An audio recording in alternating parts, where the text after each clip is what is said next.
3 reasons why I canceled my DoorDash.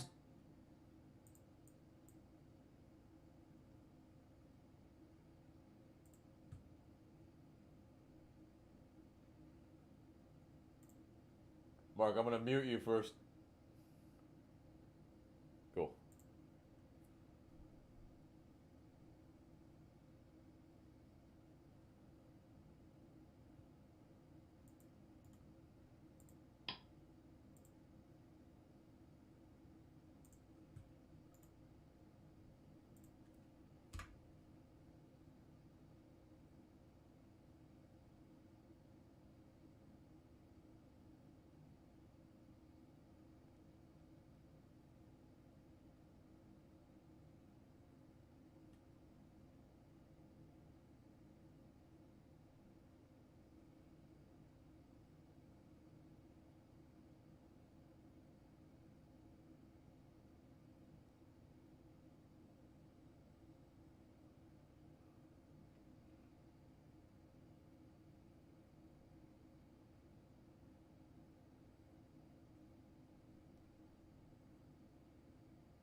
All right, everybody. Welcome to the post-match live stream. And it is a 1-1 draw for Atl United when we really showed taking care of business. We cannot keep a lead. This is what happens. You don't score a second goal. And even then, when you score a second goal, yeah, we can't seem to keep those leads either sometimes. But it's a different night. Tonight, 1-0 wasn't enough. We had a pretty decent half, dominated for a good bit of that first half. XG was like something well over 1, and FC Dallas had like point 0.1. It's just that's just a bitter pill to swallow, really, because so many attacks kind of just went to waste when there's just more killer edge needed, some more killer mentality, but yet we can't do it. We cannot do it, and we leak goals. At least it wasn't more than a more than a goal. So I guess that's a positive, I suppose, because yeah, in our last matches, there have been over 2.5 goals scored by both teams. So, definitely not the most fun. But Brian Deffenbach, welcome, welcome. Hey. Let me get our first guest in here real quick, very soon. But yes, anything in the chat that you guys have, feel free to drop it in there. But I don't have our Patreon 11 handy, but we'll give some shouts out to Gavin, to Jeff, to Drew, to Nick. Thank you guys for your patronage, as always. We love you. But let's see. So let's get Mark in here very shortly. We'll just make sure he stays still there. There we go. All right. Oh, here we are. It is our boy Mark, and with the very dope. I don't even know what to call that, but the what you call that? Yeah. What'd you say? Oh, I can't hear you actually. Damn. Give me a second. That's why I have muted you. There we go. How about now? Hey. Yeah, there we go. All right. Your headband. That's it. That's what we're calling that. Yep. It's dope. But yes. So we were at the game together for half of it, and so I assume you had some other thoughts that we didn't talk about with each other with the second half. But what were your thoughts on the match as a whole? Yeah, to be honest, I mean, I don't know if my thoughts would have been much different in the second half. But by the way, I didn't leave the match early. I just sat in another seat, met with a friend, Yep. and spent most of the second half with him. But my thoughts would have been similar, except we gave up a goal instead of scoring one. But honestly, I think everything you said, just so many attacks that are wasted, and it's just, I don't know if lack of urgency is the right term, but it just feels like so many attacks just peter out, It's like they're on the, they win the ball back, or maybe they have an exchange in midfield. It seems like there's a moment where, Atlanta United can run at another team, and then it just kind of peters out. We don't really get bodies forward. I think that was another thing that you and I commented to one another. You'd have that ball come across goal, and nobody's crashing the back post. Nobody's available for the cutback really. I think there were multiple attacks where you have maybe one or two people in the box, and that's just not good enough. You're just not going to score goals doing that, right? There's even a corner where it never resulted in a ball entering the box. They played it short, they played it back, and you can kind of slowly see all the defenders who went up get back into formation, and then they ended up giving the ball away. I think it resulted in a goal kick or something like that. So it's just, I don't know what it is exactly, why the play is so slow, especially given what Ronnie Dyla or Delia is. Dyla, yeah. Given the comments he made in preseason about passing backwards and not wanting to be boring and all that, but unfortunately, it's kind of boring right now. It is. I mean, yeah, there's aspects of it that play kind of fast at times, but largely, yeah, there's moments where players are looking backwards too much, and there are runners, but instead they're not even looking. Heads are not up, and on top of that, yeah, like you're saying, players aren't crashing the back post. Players aren't looking for the cutback. I mean, or as far as the runners anyway, it's no one's brave enough to want to make the right runs to actually give ourselves a chance, because how many balls were flashed across dangerous areas and just nobody there? And I think I count at least 3. Yeah. And it's just, it really is. It's it's so frustrating because, yeah, you know, you have very quick players, and I think, you know, on either side, there's this. You know, Moranchuk didn't play until the second half, so you saw Miggy in the middle, you saw Silva, you saw Saba on the right, and I think you saw more balance. I think you saw less of the congested areas that kind of haunted us from earlier games, but you also saw not really willing runners, and for whatever reason, it's you know, you the players in midfield. It's like, yeah, Muyamba. You know, when we first saw him like come to the side, we saw him play everywhere, but he almost seemed rooted in that midfield position this match. It was very odd. Like, just players are not willing to be available for each other essentially, and you know, I think the buildup was actually decent in this match. Um, you know, I think us getting into at least the final third. I mean, the second half, we were pummeling them. They pretty much couldn't get out, but we also couldn't find a final ball, and that's, you know, that's kind of the crux of it, is that if you cannot like, if you cannot send enough men forward to actually take that risk, essentially, this is what's going to happen.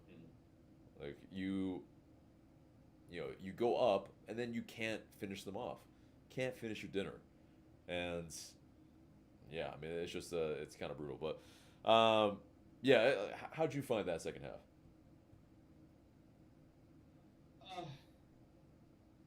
More, I mean, more the same. More the same. I mean, there were moments, you know, again, you know, there were moments where they'd win the ball back. Um, I would even say it seemed like in the second half we had a little more trouble getting into the box. Because I don't necessarily remember their goalkeeper, excuse me, really getting worked in the second half. Um, I mean, like, our XG, at least for the initial numbers that I've seen, I don't think it reached 2 for the match. It was like 1.5. Oh. Yeah, and we were like basically at 1 after or over 1 after the first half. So, I don't know.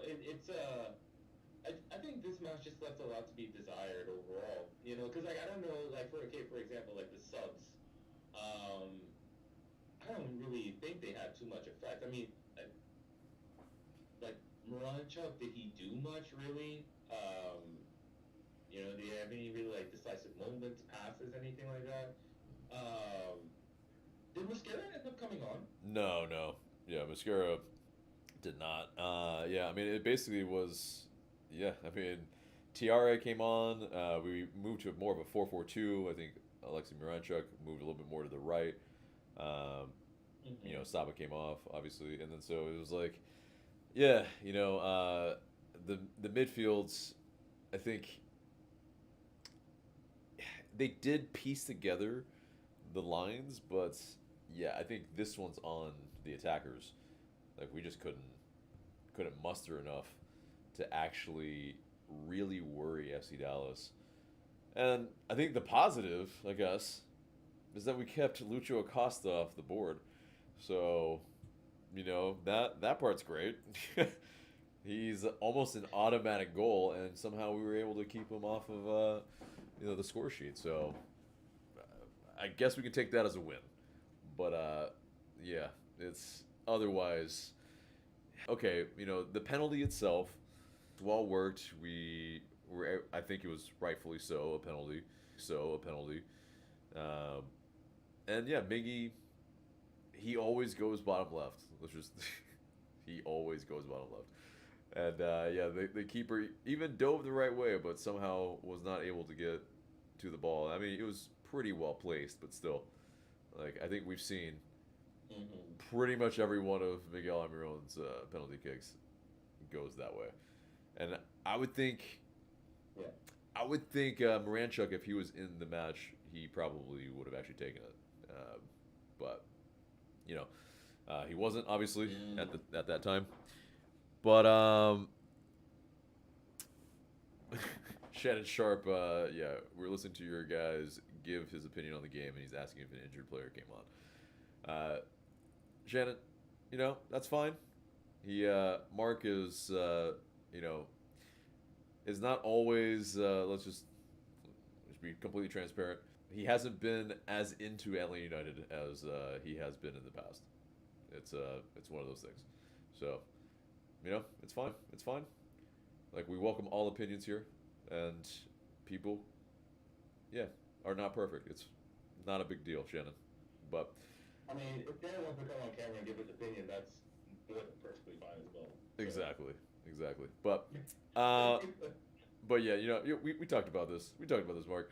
But but yeah, the so anyway, the you know, I think the crux of it is that Atl United,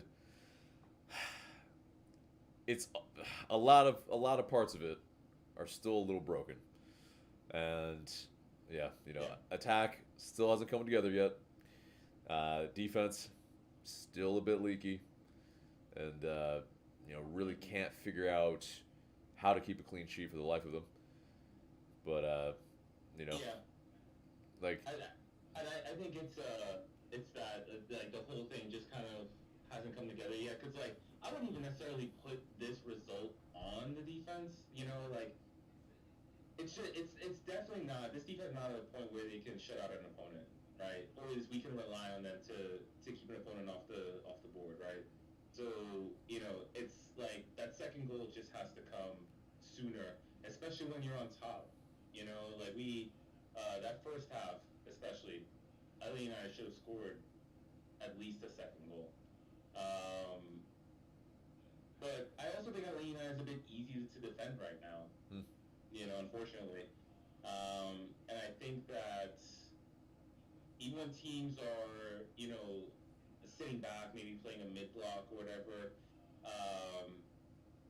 I think teams over time have gotten more sophisticated in playing that sort of counterattack, you know, conservative style.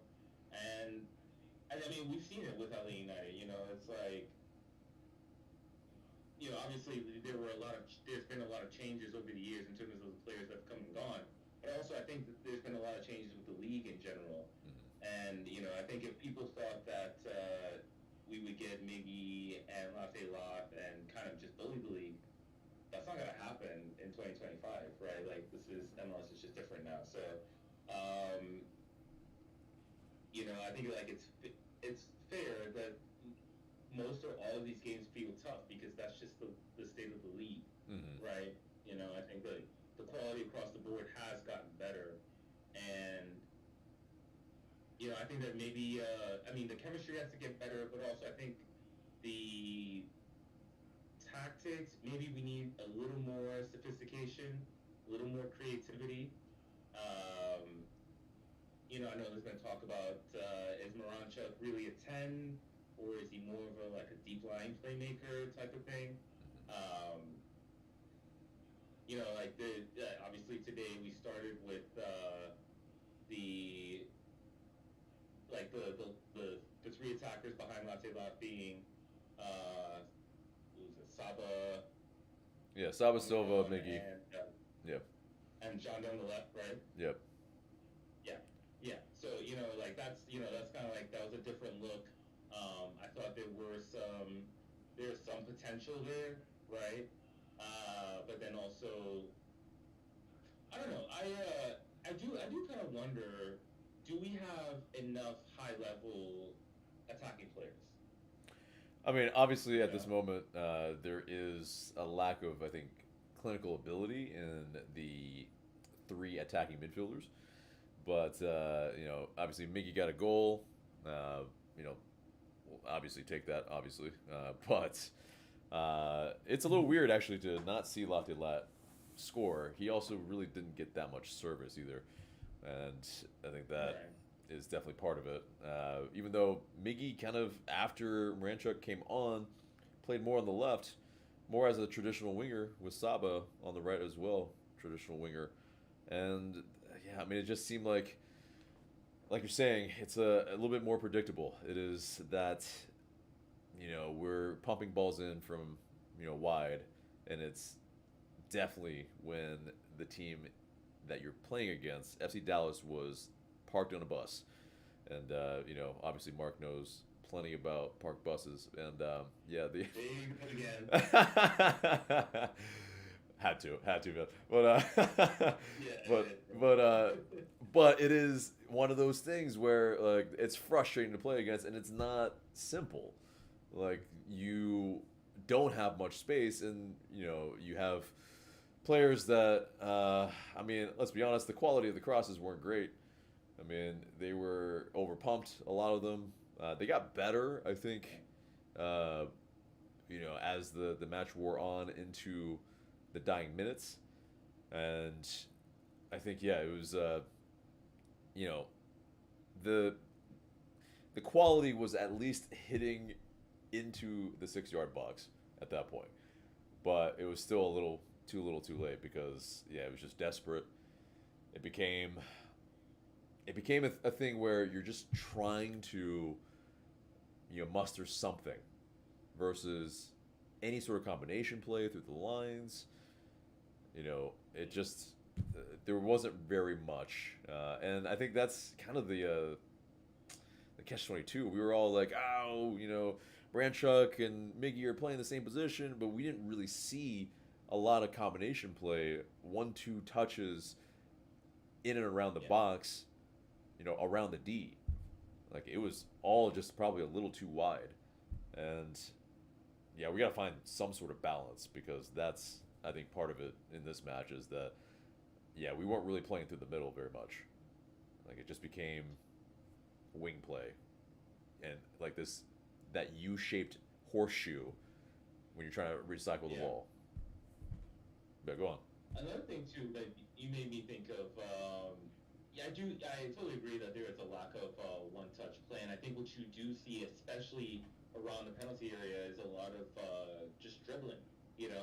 A lot of trying to get past your man, which you need that to a degree, right? Like that can work, but I think also, I think where you need to see those like quick type combinations when you don't have as much space, we didn't see that. I think instead what we saw was like players dribbling, trying to find an opening for a pass or a shot, running into another defender and being forced to pass backwards or being forced into a turnover.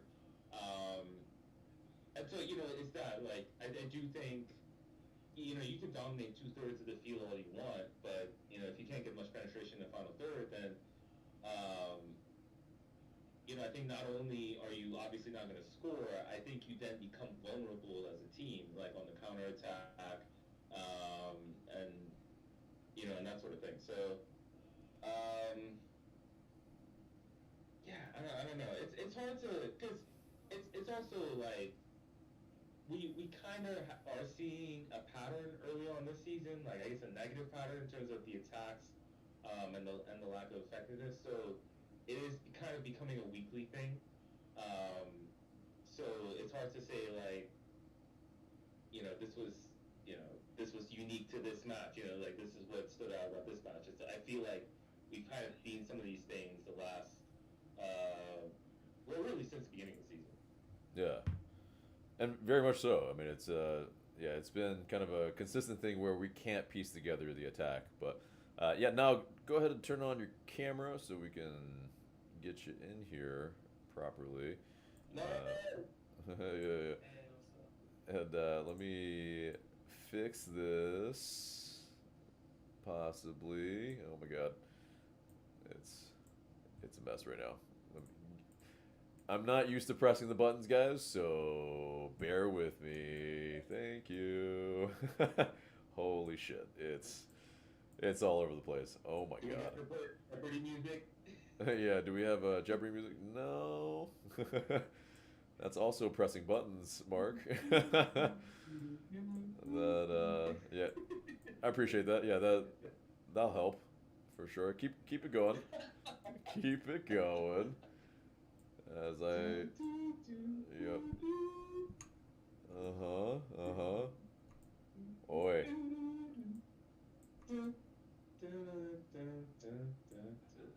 Boom. Yeah, maybe. Yeah, almost. Now don't move. Don't move an inch. You'll be okay. We'll get your whole face in here. Boom. Okay. All right. All right, Niall. Welcome in. There's 5 people in here right now anyway. No big deal. So go on. Have your thoughts. Yeah, I mean, just frustrating, right?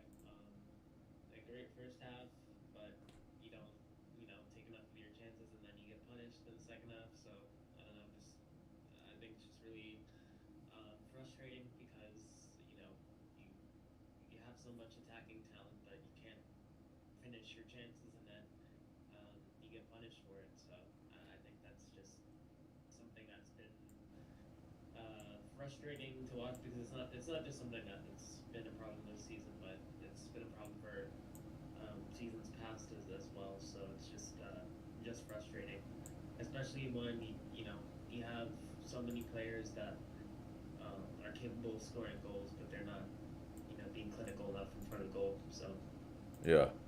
By the way, okay, the volume is very low on you guys. I'm turning it up. Hopefully that's better. Thank you, Gavin. I noticed that it was a little soft as well, but hopefully that's a little bit better. But I think the real question, Niall, is how were those Philly cheesesteaks? We ran into each other while waiting in line at one of the vendors, and yeah, Niall, both. Were you finishing both, or was it for somebody else? yeah, Oh man. I was finishing both. Okay. I was hungry. I didn't have. Growing boy. Lunch, so. Growing boy. Yeah. It was better than the game, so I mean I'll take that, Oh, I guess. dang. Yeah, Dave's cheesesteaks are pretty legit. No Woodies, but pretty legit. But A little bit of Woody's. oh, yeah. Yeah. Should also worry about the bathroom trip afterward, but just never worry about the exit strategy. Why bother? Like as long as it tastes good going in, right? But anyway, back to the match. So yeah, first half obviously looked pretty decent. We're up 1-0 at the half. I mean, like, what were your thoughts on the first half? The first half was great. I mean, just the only thing that I would have liked was if we just had finished more of our chances.